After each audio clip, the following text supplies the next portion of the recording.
एक संत वृंदावन में थे, तो कलकत्ता के एक सेठ जी आते थे, तो संतों को कुछ सेवाएं भेंट किया करते थे। तो एक दिन पूछा, महाराज विषयी पुरुष हूं, बहुत धन है, भजन में मन नहीं लगता, वृंदावन आपकी कृपा से आ जाता हूं, मुझे भगवान कैसे मिलेंगे? तो उन्होंने कहा कि यदि तुम वृंदावन के संतों का भंडारा करवाओ और हर महीने करवाओ तो निश्चित भगवान की कृपा हो जाएगी, क्योंकि संतों के मुख से स्वयं श्री भगवान पाते हैं। उन्होंने शुरू किया वृंदावन में भंडारा। अब इतना आनंद आया उनको, क्योंकि पाप नष्ट होने लगे, इतना आनंद आया कि एक महीने में वृंदावन में भंडारा करते हो और अपने कलकत्ता के लिए भी वो बस लाते, और जो संत चलना चाहे उनकी खान पान व्यवस्था करके अपने घर में भी ले जाते, सेवा करते, भेंट देते। मतलब संत सेवा का उनको एक नशा हो गया। एक दिन उनकी बस तैयार थी उनके यहाँ जाने के लिए। उनमें एक विरक्त संत जो मधुकरी मांग के पाते थे, कभी किसी से कुछ नहीं लेते थे, कभी किसी भंडारे नहीं जाते थे, वो आगे बैठे और वृंदावन से वो जाते नहीं थे। तो सब संतों ने कहा, बाबा बैठे कहाँ, कोई बरसाने थोड़ी जा रही है, ये तो सेठ के घर जाएगी बस। वो कुछ नहीं बोले। सब लोगों ने सेठ से कहा, सेठ तुम्हें आज फल प्राप्त हो गया भगवान के भक्तों की सेवा का।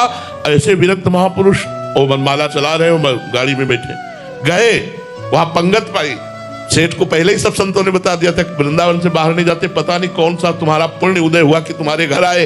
वो सेठ गए, प्रणाम किया साष्टांग और कहा, प्रभु आज हम पर कृपा हो गई। तो उनका चल वृंदावन, बस इतना कहा, चल वृंदावन। तो ये समझे नहीं पाए कि हम तो वृंदावन से ही लेवा के लाए हैं, और वृंदावन तो आते ही जाते हैं, बस चुप, इतना ही कहा, चल वृंदावन। और बस गाड़ी में बैठे और चले आए।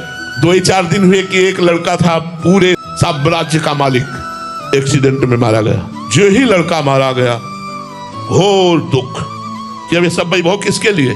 तब उन्होंने मन में विचार किया कि भगवान, हम तो सुना था कि आप संतों की सेवा से प्रसन्न होकर के सारे दुख मिटा करके हमें भगवत प्राप्ति कराओगे, और संतों की सेवा सुना था इतने विरक्त संत आ रहे हैं, ये सुख दिया आपने।